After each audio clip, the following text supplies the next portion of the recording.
이제 제갈량의 지략 중 제3장 심리전의 상세 내용을 만나보시겠습니다. 제3장 심리전이 상책이요 군사전은 하책이라. 주유를 3번 화나게 하다. 상대에게 심리적 타격을 가하다. 제갈량의 심리전, 즉 공심술의 가장 대표적인 사례는 오나라의 대도독 주유를 3번이나 분노하게 만들어 결국에는 그의 죽음에 이르게 한 일화입니다. 제갈량에게 주유는 단순한 동맹의 파트너가 아니라 자신의 전략적 목표 달성을 위해 반드시 넘어서야 할 숙명의 라이벌이자 잠재적인 위험 요소였습니다. 주유는 재능이 비범했으나 자존심이 강하고 질투심이 많다는 심리적 약점을 가지고 있었습니다. 제갈량은 바로 이 약점을 정밀하게 공략하여 군사적 충돌 없이 라이벌을 무너뜨리는 고도의 심리전을 구사했습니다. 첫 번째 분노는 적벽대전 직후 발생했습니다. 조조의 군대를 격파한 오나라와 총나라 연합군 중 주유가 수많은 병사와 시간을 희생하며 조조의 군대가 주둔하던 형주의 요충지 남군을 어렵게 함락시켰습니다. 그러나 주유가 힘을 소진하여 겨우 남군을 차지하고 있을 때 제갈량은 이미 조자룡을 보내 주유보다 훨씬 적은 병력으로 남군을 점령해 버렸습니다. 주유는 자신이 피땀 흘려 얻은 성을 제갈량이 강 건너 불구경식으로 가로챈 것에 격분했습니다. 제갈량은 오나라와 조조가 서로 힘을 소모할 때를 기다려 실속을 챙기는 기회를 엿보는 심리적 우위를 점했습니다. 두 번째 분노는 주유가 꾸민 미인계를 역이용했을 때 폭발했습니다. 주유는 유비를 오나라로 유인하여 인질로 잡고 형주를 강제로 반환받으려 했으나 제갈량은 이를 간파하고 유비에게 3가지 비책을 주어 주유의 계획을 역이용했습니다. 유비는 오히려 송건의 여동생과 정식으로 결혼하고 송건의 어머니인 오태 부인에게까지 환심을 사 주유의 흉계를 완전히 무력화시켰습니다. 주유는 닥쳤던 게 신세가 되어 계책이 실패한 것에 대해 극도로 분노했습니다. 세 번째 분노는 형주를 되찾기 위해 주유가 직접 군사를 이끌고 유비를 공격하려 했을 때 일어났습니다. 주유는 형주를 급습하여 유비를 사로잡으려 했으나 제갈량은 이미 주유의 모든 움직임을 예측하고 주유가 지나가는 곳마다 매복을 해두었습니다. 주유는 가는 곳마다 촉군에게 포위되어 퇴로가 막히는 굴욕을 당했습니다. 결국 주유는 제갈량의 지략이 자신을 뛰어넘는다는 사실에 절망하며 피를 토하고 쓰러졌습니다. 임종 직전의 주유는 하늘은 어찌하여 주유를 낳고 또 제갈량을 낳았는가 라는 탄식과 함께 세상을 떠났습니다. 이 일화는 제갈량이 군사적 충돌 없이 상대방의 성격적 약점을 이용하여 심리적 타격을 가하고 경쟁자를 제거하는 공심술의 대가였음을 명확히 보여줍니다. 상대방의 감정을 조절하고 그들의 자존심과 욕망을 역이용하는 것이야말로 싸움 없이 이기는 제갈량의 핵심 전략이었습니다. 7종 7금 마음에서 우러난 승복이야말로 진정한 승리. 제갈량의 공심술이 가장 빛을 발한 순간은 남쪽의 오랑캐인 남만을 정벌할 때 사용한 7종 7금 전략입니다. 남만 정벌은 촉한의 후방을 안정시키고 북벌을 위한 자원을 확보하기 위해 필수적이었습니다. 그러나 남만 맹액 세력은 험준한 지형을 등에 업고 강하게 저항했으므로 군사력으로만 제압하기에는 막대한 소모가 예상되었습니다. 제갈량은 단순히 맹액의 군대를 격파하는 것이 목적이 아니라 맹액과 남만 부족들이 마음에서 우러나와 촉한에 복종하도록 만드는 것을 최종 목표로 삼았습니다. 이는 무력으로 굴복시킨 적은 언제든 다시 반란을 일으키지만 마음으로 복종한 적은 영원한 동맹이 될 수 있다는 깊은 통찰에서 나온 전략이었습니다. 이것이 바로 제갈량의 진정한 공심술입니다.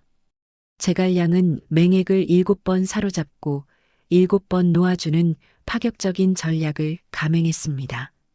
맹액이 사로잡힐 때마다 제갈량은 그를 모욕하거나 해치지 않고 오히려 극진한 대접과 함께 다시 풀어주었습니다. 맹액은 처음에는 제갈량의 행동을 무서워하거나 혹은 계략이라고 의심했지만 반복되는 관용과 아량 앞에서 점차 자신의 패배를 인정하기 시작했습니다.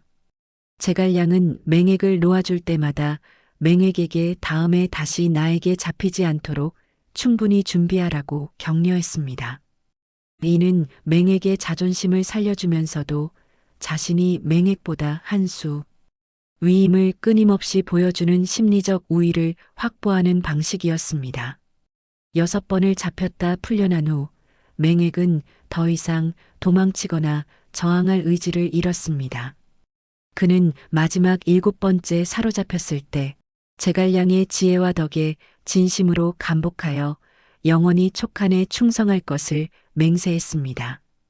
결국 제갈량은 이 전략을 통해 남만을 완전히 평정하고 맹액을 남만 지역의 관리로 임명하여 그 지역을 안정시켰습니다.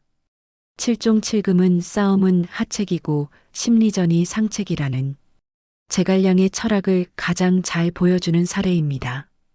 상대를 완전히 무너뜨리기보다 그들의 마음을 얻어 영원한 아군으로 만드는 것이야말로 진정한 승리임을 이 일화는 가르쳐 줍니다. 반당의 무리를 척결하다. 적들 사이에 의심을 자아내는 이관계. 제갈량의 심리전은 아군을 확보하는 것만큼이나 적의 내부를 와해시키는 데 탁월했습니다. 특히 이 관계를 통해 적들 사이에 의심을 자아내고 내부 분열을 조장함으로써 싸움 없이 적의 힘을 약화시키는 전략을 자주 구사했습니다. 반당의 무리를 척결하다는 이 관계의 대표적인 성공 사례 중 하나입니다. 제갈량이 북벌을 진행할 때 조조의 후계자인 조비가 다스리던 위나라는 거대한 병력과 자원을 보유하고 있었습니다. 촉한이 정면으로 대결하기에는 무리가 따랐으므로 제갈량은 위나라의 내부 조직을 흔드는 것부터 시작했습니다. 그는 위나라 조정의 핵심 인물들, 특히 촉한을 강하게 적대하는 강경파 장수드력이서는 반당의 무리로 지칭에 대한 거짓 정보를 조직적으로 유포했습니다. 제갈량은 거짓 밀서나 스파이를 이용해 이들 반당의 무리가 촉한과 내통하고 있으며 조조의 몰래 이익을 챙기려 한다는 소문을 위나라, 황제나 다른 중신들의 귀에 흘려 넣었습니다.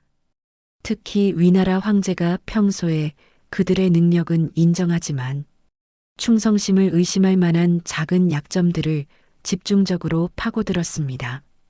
이러한 이관계는 황제와 신하들 사이에 깊은 불신을 싹트게 했습니다. 아무리 능력 있는 장수라도 황제가 그를 의심하기 시작하면 그의 모든 행동이 반역의 증거처럼 보입니다. 결국 위나라 황제는 제갈량이 심어놓은 의심을 떨쳐버리지 못하고 능력 있는 반당의 무리들을 군사지휘부에서 해임하거나 심지어 처형하는 실수를 범했습니다. 결과적으로 촉한은 단 한 명의 군사도 보내지 않고 위나라의 핵심 전력을 스스로 무너뜨리거나 약화시키는 데 성공했습니다. 제갈량은 적들 사이의 의심이라는 심리적 무기를 사용하여 내부 분열을 조장했고 이는 싸움보다 훨씬 큰 전략적 효과를 가져왔습니다. 이 일화는 조직 내부의 불신과 분열이야말로 외부의 적보다 더 무서운 파괴력을 가진다는 교훈을 줍니다. 공명, 사마이를 물리치다. 불신을 이용한 이관계. 제갈량의 평생 숙적은 위나라의 명장이자 뛰어난 지략가였던 사마이였습니다. 사마이는 제갈량의 모든 계책을 예측하고 대항할 수 있는 유일한 인물이었기에 제갈량은 군사적 대결보다 사마이의 심리적 지위를 무너뜨리는 데 집중했습니다. 이는 불신을 이용한 이관계의 극치였습니다. 제갈량은 사마이가 너무 유능하여 위나라 황제와 조정의 시기와 경계를 받고 있다는 점을 간파했습니다. 특히 사마이가 큰 승리를 거둘 때마다 위나라 황제는 사마이가 혹시 자신을 넘어서려 하지 않을까 하는 불안감을 느꼈습니다. 제갈량은 바로 이 황제의 불안 심리를 증폭시키는데 주력했습니다. 그는 사마이와 내통하는 것처럼 보이는 거짓 밀서를 조직적으로 위나라 조정에 흘려넣거나 혹은 사마이의 진영에 침투시킨 스파이를 역이용하여 사마이가 곧 반란을 일으킬 계획이라는 허위 정보를 퍼뜨렸습니다. 제갈량이 유포한 소문은 매우 구체적이었고 사마이가 실제로 황제에게 의심받을 만한 과거의 행동들과 교묘하게 연결되어 있었습니다. 위나라 황제는 평소 사마이의 능력에 대한 믿음이 있었음에도 불구하고 제갈량이 심어놓은 반복적이고 조직적인 불신 앞에서 결국 흔들릴 수밖에 없었습니다. 황제는 사마이에게 군권을 박탈하고 일시적으로 조정에서 물러나도록 명령했습니다. 이는 제갈량이 가장 원했던 결과였습니다. 최고의 라이벌이 전장에서 사라지자 촉구는 그 틈을 타 북벌의 목표를 쉽게 달성할 수 있었습니다. 이 전략은 제갈량이 얼마나 인간의 심리를 꿰뚫어 보았는지를 보여줍니다. 가장 강력한 적이라도 그들의 심리적 지위와 정치적 기반이 흔들리면 쉽게 무너진다는 것을 보여준 것입니다. 싸움 없이 적의 핵심 지휘관을 제거한 이 이강계는 제갈량 공심술의 위대함을 다시 한번 증명합니다. 강유의 투항, 혼란을 자아내는 이강계. 제갈량은 뛰어난 무장이었던 강유를 자신의 후계자로 삼고자 했습니다. 그러나 강유는 당시 위나라의 장수였고 그의 뛰어난 재능을 탐낸 제갈량은 그를 아군으로 끌어들이기 위해 고도의 이강계를 구사했습니다. 이는 단순한 투항 유도를 넘어 강유가 위나라에서 다시 발붙일 수 없도록 심리적 혼란을 자아낸 지략이었습니다. 제갈량은 북벌 중 강유가 지키던 천수를 공격하면서 강유의 상관이었던 마준에게 강유가 촉한에 투항하기로 내통했다는 내용의 거짓 문서를 은밀히 흘려 넣었습니다. 이 문서는 강유의 글씨체나 평소 언행을 모방하여 정교하게 위조되었습니다. 마주는 이 문서를 보자마자 강유를 의심하기 시작했습니다. 평소에도 강유가 너무 똑똑하고 비범하여 자신을 무시한다는 느낌을 받았던 마주는 즉시 강유를 잡아들이려 했습니다. 영문을 모르는 강유는 마준에게 해명하려 했으나 마준은 이미 강유를 역적으로 단정하고 그를 공격했습니다. 졸지에 위나라에서 버림받은 신세가 된 강유는 오갈 데 없는 처지가 되었습니다. 그가 천수를 지키기 위해 고군분투했음에도 불구하고 위나라 군대는 그를 적대했습니다. 이때 제갈량이 나서 강유에게 따뜻하게 손을 내밀었습니다. 위나라에 대한 배신감과 제갈량의 아량에 감동한 강유는 결국 진심으로 촉한에 투항하게 되었고 이후 제갈량의 뒤를 잇는 핵심 인재로 성장했습니다. 제갈량은 이 전략을 통해 강유의 능력을 확보함과 동시에 위나라의 내부를 흔들었습니다. 강유에게 위나라에 대한 불신과 배신감을 심어주어 그의 투항을 되돌릴 수 없게 만든 이 이강계는 상대를 아군으로 만들 때 돌아갈 곳을 없애는 심리적 고립 전략을 보여줍니다. 혼란을 자아내는 이강계를 통해 제갈량은 싸움 없이 최고의 인재를 얻는 지혜를 보여주었습니다. 조진을 화나게 하다. 싸움 없이 적을 물리치는 기술. 제갈량은 군사적 충돌을 피하고 적의 지휘관을 심리적으로 무너뜨려 승리하는 방법을 자주 사용했습니다. 위나라의 대도독 조진을 화나게 하여 싸움 없이 적을 물리친 이라는 제갈량의 교묘한 심리 전술을 잘 보여줍니다. 조진은 용맹하고 능력이 있었으나 성격이 다소 조급하고 감정적인 약점을 가지고 있었습니다. 제갈량은 북벌 중 조진과의 대치 상황에서 정면 대결을 피하고 조진의 심리를 건드리는 데 집중했습니다. 제갈량은 조진에게 매우 모욕적이고 도발적인 편지를 써서 보냈습니다. 편지에는 조진의 능력을 폄하하고 위나라 군대의 사기를 떨어뜨리는 내용이 담겨 있었습니다. 심지어 여성용 옷까지나 장신구를 함께 보내며 당신은 싸우려 하지 않는 겁쟁이 여자와 같다고 조롱했습니다. 용맹함을 자부하던 조진은 이 모욕적인 편지를 받고 격분했습니다. 그는 이성을 잃고 제갈량의 도발에 넘어가 무모한 공격을 감행하거나 혹은 제갈량의 지시를 따르지 않고 자기 마음대로 행동하는 실수를 저질렀습니다. 제갈량은 조진이 이성적인 판단을 잃고 성급하게 움직일 때를 기다려 미리 준비한 함정으로 조진의 군대를 유인하여 큰 승리를 거두었습니다.